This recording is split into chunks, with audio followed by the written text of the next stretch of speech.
अस्सलाम वालेकुम और आदाब। मैं हूं अली अहमद जान एक्सजन के एक और पॉडकास्ट के साथ आपकी खिदमत में हाजिर। बिटवीन द माइक के आज के एपिसोड में हमारे साथ बिनते ज़हरा नकवी साहिबा हमारे साथ मौजूद हैं। पेशे के अतबार से ये साइकेट्रिस्ट हैं, साइकोलॉजिस्ट या साइकेट्रिस्ट, साइकोथेरेपिस्ट। पेशे के अतबार से साइकोलॉजिस्ट हैं और गुज़िश्ता 7 सालों से ये काम कर रही हैं इस शोबे में। और आज इनसे हम गुफ्तगू करेंगे, बातचीत करेंगे, कुछ सीखने की कोशिश करेंगे। Thank you very much Zahra साहिबा, आपने हमारे लिए वक्त निकाला।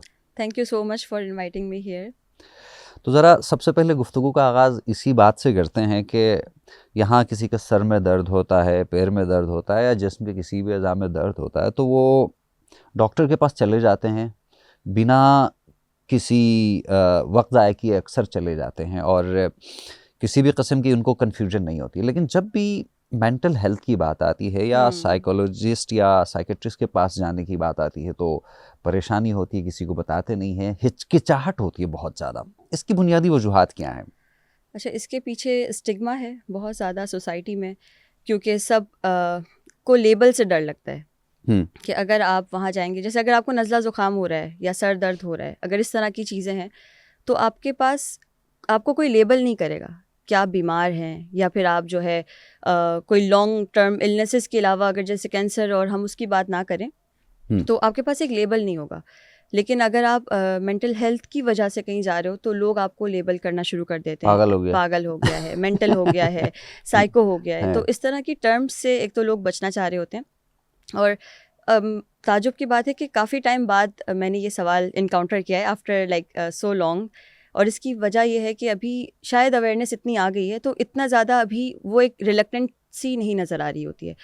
अब अलग तरह की रिलक्टेंसीज नज़र आ रही होती है कि लोग चले जाते हैं बट वहाँ पर फिर दूसरी डिफ़िकल्टीज़ नज़र आ रही होती है। तो ये जो स्टिग्मास हैं और ये जो टैबूज़ हैं, ये समझ लें कि आप 5 साल में बहुत फ़र्क आया है उसके अंदर। इसीलिए मुझे थोड़ा सा ये सवाल वो लगा कि अभी मुख्तलिफ है इस तरह इस ज़माने में। समझ लें 5 साल बाद जो कोविड वाला टाइम था, स्पेशली कोविड के बाद से एक्सेप्टेंस लोगों में आई है और अवेयरनेस आई है। तो अब वो वाला एक मेंटालिटी नहीं है कि पागल हो जाएंगे या समझ लें कि साइको कहलाएंगे। बहुत अगर किसी को एजुकेशन नहीं है किसी के पास, या जो सोसाइटी में उठ बैठ नहीं रहा, अवेयरनेस नहीं है, तो वो लोग अब हिचकिचा रहे होते हैं। लेकिन यूजुअली अब आप देखें तो आपको सराउंडिंग में वो एक्सेप्टेंस नज़र आएगी उसकी। सही। आप चूँकि खुसूसन शादी भैया वगैरह की जितनी भी इश्यूज़ हैं उसको डील करती हैं। अगर हम बात करें ये जो मैरिटल सेटिस्फेक्शन है वो बुनियादी तौर पर है क्या चीज़? और फिर एक और आम तासुर ये भी है कि हमारे माशरे में तलाक़ का जो रेशो है वो बढ़ता जा रहा है। ये दो सवालात हैं एक दूसरे से जुड़े हुए। सही। अच्छा, मैरिटल सेटिस्फेक्शन का आपने पूछा कि है क्या वो, तो बेसिकली सेटिस्फेक्शन मींस कि आप कितने मुतमईन हैं, ठीक है। एक लाइफ सेटिस्फेक्शन होती है कि आप अपनी ज़िंदगी में कितने मुतमईन हैं, और फिर मैरिटल सेटिस्फेक्शन नाम से आपको समझ आ रहा होगा कि आपकी इज़्दिवाजी जो ज़िंदगी है उससे आप कितना खुश हैं, उसमें आप कितने मुतमईन हैं, ठीक है।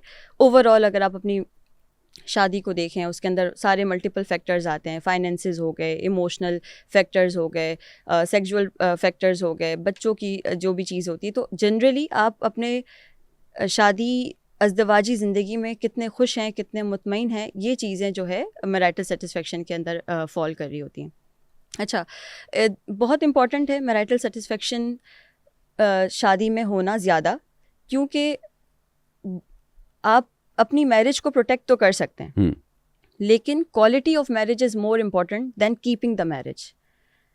इस वजह से मैरिटल सेटिस्फेक्शन बहुत अहम है, आपको उसके ऊपर वर्किंग करनी चाहिए। और अगर वो कम हो जाती है तो वो सबसे बड़ी प्रेडिक्टर होती है डिवोर्स की। रिसर्चेस के थ्रू ये साबित हुआ है। If you want to like calculate the marital satisfaction, if you want to see the divorce rates, तो आप उसमें देखें कि मैरिटल सेटिस्फेक्शन सबसे ज़्यादा उसको प्रेडिक्ट कर रहा होता है। और दूसरा सवाल आपने क्या किया था? ये जो तलाक की शरह है ये बढ़ गई है, एक आम ख्याल ये है। ओके, ये ख्याल, इसकी वजूहात?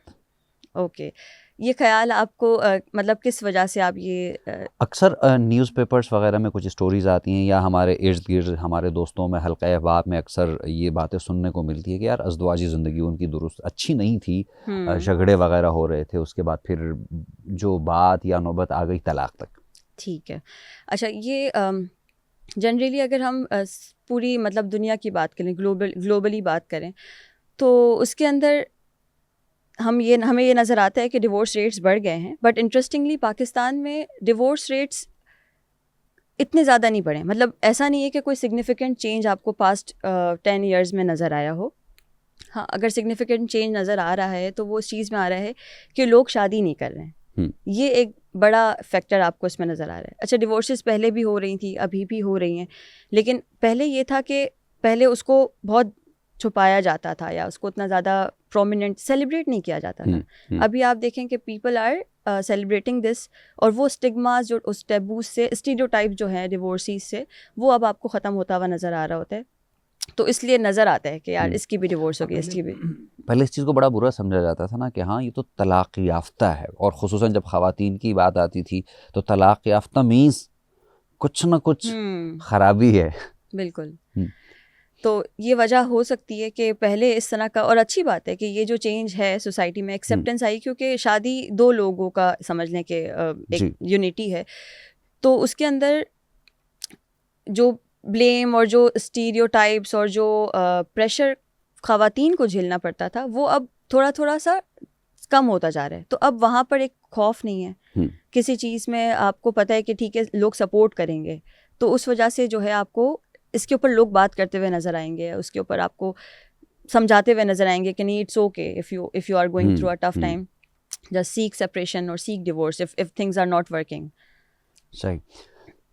अब ज़ाहिर है कभी कभार नाचाकियाँ और कुछ चीज़ें हो जाती हैं कपल के बीच में, तो कभी कभार ज़ाहिर है सेपरेशन भी मेरे ख्याल से ज़रूरी है, वक्त भी चाहिए होता है। तो ये बेहतर वक्त या ये फ़ैसला किस वक्त करना चाहिए किसी भी फ़र्द को, चाहे वो मर्द हो या ख़ातून हो? ठीक है, अच्छा, इसका जवाब जो है बहुत ऑब्जेक्टिवली, मतलब मैं ये नहीं कह सकती कि अगर ये चीज़ हो रही है तो आप जो है फ़ैसला कर लें। कोई ऐसे पॉइंटर्स नहीं है जो मैं आपको बताऊं और उससे हमें पता चल जाए कि this is the time to get divorce और सेपरेशन। हर इंडिविजुअल टू इंडिविजुअल डिफ़र करती है ये चीज़ें, ठीक है। हमने फिर भी मतलब लिटरेचर के एतबार से कुछ चीज़ें जो है वो इसमें लिस्ट कर दी हैं। फॉर एग्जांपल जो रेड फ्लैग्स कहलाते हैं, कि अगर वो चीज़ें आपकी रिलेशनशिप में आ गई है तो दैट मीन्स कि उसके पीछे दोबारा वापसी नहीं है रिलेशनशिप में। और उन रेड फ्लैग्स के अंदर हम डोमेस्टिक वायलेंस को इंक्लूड कर सकते हैं, सब्सटेंस अब्यूज़ को इंक्लूड कर सकते हैं, बाकी लेक ऑफ इंटीमेसी को हम इंक्लूड कर सकते हैं, फाइनेंशियल डिप्राइवेशन अगर है तो हम उसको इंक्लूड कर सकते हैं, अगर फैमिली में इन्वॉल्वमेंट आपकी, मतलब जो दूसरे फैमिली मेम्बर्स हैं उनकी इन्वॉल्वमेंट बहुत ज़्यादा है। सो ये सारे मेजर फैक्टर्स हैं जिसकी वजह से ज़िंदगी वैसे ही मुश्किल हो जाती है, आपकी इज़्दिवाजी ज़िंदगी। और फिर आपको पता होता है कि वापसी का रास्ता यहाँ पर नहीं है, या अगर आपको लगता है कि ओके अगर ये सारी चीज़ें एग्जिस्ट कर रही है and the person is not even trying to change, the partner is not even trying to change, तो वहाँ पर आपको पता चल जाता है कि ठीक है अगर मैं अपनी यहाँ पर एफर्ट्स पुट भी करूँगी so this is not going to make any like sense, तो वहाँ पर आप जो है सेपरेशन की तरफ जाते हैं और डिवोर्सेस की तरफ जाते हैं। अच्छा, ये रीज़न्स आपके मैक्रो रीज़न्स हो गए। इसके अलावा माइक्रो रीज़न्स भी आपको अब नज़र आना शुरू हो गए हैं। लोग इमोशनली अगर सेटिस्फाई नहीं है, एक्सपेक्टेशंस मेट नहीं हो रही हैं, या अच्छा मैं इससे पहले जो है मैंने एक और बहुत बड़ी जो है रीज़न नहीं बताया, जैसे चीटिंग जो है, cheating is getting very common, तो उसकी वजह से भी लोग जो है फ़ौरन जो है वो डिवोर्सेस की तरफ जा रहे होते हैं। सो ये सारे फैक्टर्स हैं। सही। तो अगर हम डिवोर्स की तरफ जाएं या कोई डिवोर्स हो जाता है तो एक पूरी फैमिली पे क्या क्या असरात मुरतब हो सकते हैं? एक तो ये है कि ऑब्वियसली एक मेंटल हेल्थ पे तो असरात होते ही हैं, लेकिन पूरी फैमिली और ख़ानदान पे। अच्छा, इससे पहले आपने जो सवाल किया था उसमें ये भी सवाल था कि हमें पता कैसे चले कि हमें डिवोर्स लेना है और या नहीं लेना है।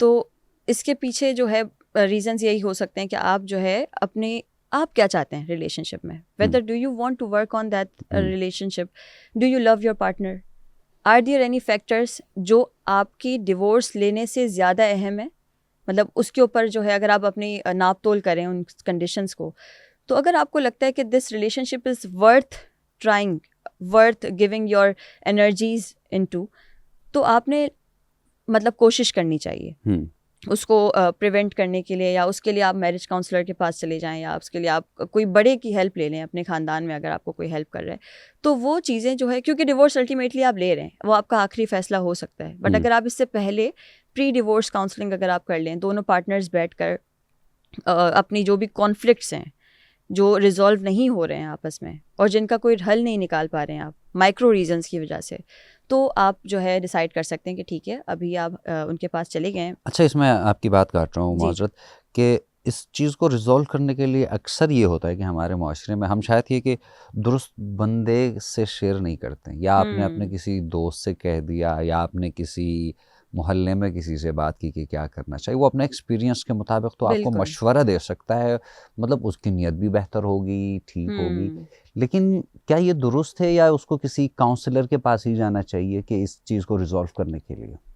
ठीक है, अच्छा, आइडियली तो काउंसलर के पास जाना चाहिए, क्योंकि काउंसलर्स इसीलिए होते हैं कि वो आपको एक नॉन जजमेंटल और एक सपोर्टिव इन्वायरमेंट दें जिसमें बायस नहीं होते हैं वो, ठीक है, उनका अपना पर्सपेक्टिव नहीं होता, आप दोनों की या समझ लें कि कपल्स की जो है बात उनके पॉइंट ऑफ व्यू से वो समझ कर और एक बेहतरीन नताइज की तरफ वो उनको ले जा सकते हैं, ठीक है, उनके जो दिमाग में जो खलल हैं उनको वो रिजॉल्व कर सकते हैं। अब अगर आप किसी जनरली जैसे आप लड़की जो है अपनी वालिद के पास चली जाती है या लड़का जो है अपने वालिदैन के पास चला जाता है, तो डेफिनेटली वहाँ पर एक सॉर्ट ऑफ बायसनेस आप देखेंगे। वो एक तो ये फैक्टर होगा कि वो अपनी ज़िंदगी, वो अपने पर्सपेक्टिव को वहाँ पर ज़रूर ऐड करेंगे कि यार हमारी ज़िंदगी में हमने इस तरह से कॉम्प्रोमाइज़ किया था, तुम भी कर लो फॉर एग्जांपल, या हमारी ज़िंदगी में ये मसाइल नहीं थे, तुम्हारी ज़िंदगी में ये मसले तो कम से कम नहीं है, एटलीस्ट बी ग्रेटफुल, या फिर तुम ज़्यादा ओवर थिंक कर रही हो। तो वो आपको एक जजमेंटल जब एनवायरनमेंट मिलेगा तो आप भी रिलक्टेंट हो जाएंगे उसके अंदर। और फिर दूसरा ये है कि वो आपको एक ही समझ लें, वो हो सकता है तरफदारी करना शुरू कर दें, वो दूसरे वाले शख्स की बिल्कुल ही बात ना समझें कि उसकी भी तकलीफ़ें हैं, उसका भी कोई ना कोई इनपुट है जिसकी वजह से रिलेशनशिप नहीं चल पा रहा।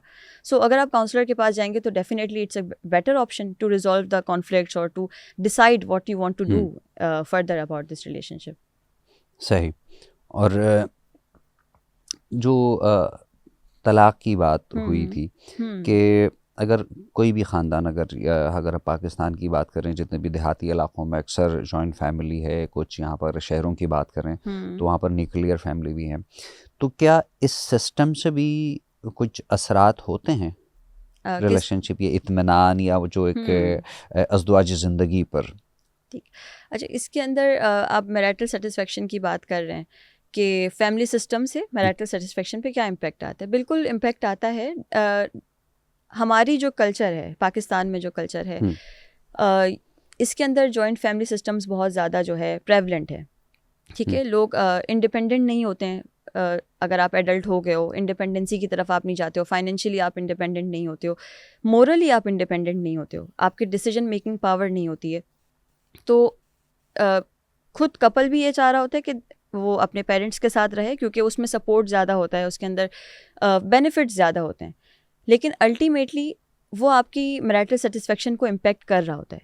रिसर्चेस की बुनियाद पे हमें बहुत सी रिसर्चेस ऐसी मिलती है जहाँ पर जॉइंट फैमिली सिस्टम बहुत अच्छी साबित होती है जब बच्चे आपको रेज करने हों, तो वहाँ पर एक सपोर्टिव एनवायरनमेंट मिल जाता है, आपके पास एक मल्टीपल चीज़ों से जो है बच्चा इन्हांस हो रहा होता है, उसका आईक्यू अच्छा होता है। अगर आप, ये रिसर्चेस कहती हैं कि आप बच्चे का जो है आईक्यू अच्छा होता है, लेकिन अगर हम मैरिटल सेटिस्फेक्शन की बात करें तो वो जो है कंपैरेटिवली बहुत लो होती है।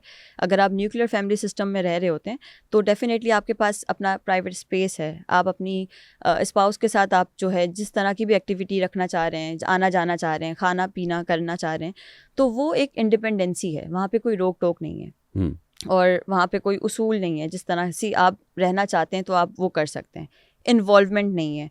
तो ये बड़ा फैक्टर है जो आपकी मैरिटल सेटिस्फेक्शन को जो है ऑल्टर कर सकता है। अभी मैं यहाँ पर बिल्कुल ये नहीं कहूँगी कि कौन सा सिस्टम बेस्ट है, लेकिन आइडियली अगर न्यूक्लियर फैमिली सिस्टम में रहते हैं कपल तो उनके ग्रो करने के चांसेस ज़्यादा होते हैं।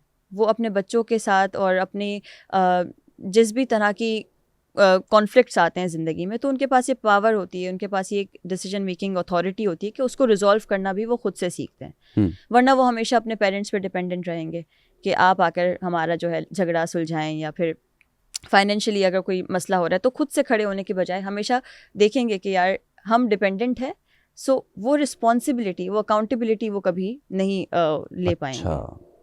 कि वो अपने तौर पर किसी चीज़ को अगर सॉल्व करते हैं, रिजॉल्व करना चाहते हैं, अगर न्यूक्लियर हैं, न्यूक्लियर फैमिली सिस्टम है तो वो खुद करेंगे, वरना उन्हें किसी और के ऊपर डिपेंडेंट होना पड़ता है। बिल्कुल।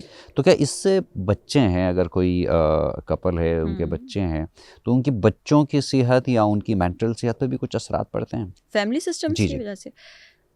वही मैंने आपको बताया कि उनकी सेहत पे आईक्यू की रिसर्चेज में यहाँ पे मौजूद है कि आपका बच्चे का कॉन्फिडेंस बहुत बहाल रहता है अगर वो जॉइंट फैमिली में रह रहा होता है, और कन्वर्जेशंस उसकी अच्छी होती है, कम्युनिकेशन स्किल्स उसकी अच्छी होती है क्योंकि बहुत सारे लोगों से वो इंटरेक्ट कर रहे हैं।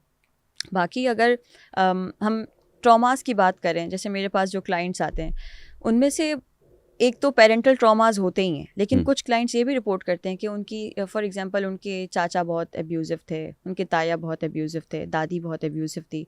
अगर मैटरनल फैमिली के साथ रह रहे हैं तो नाना नानी।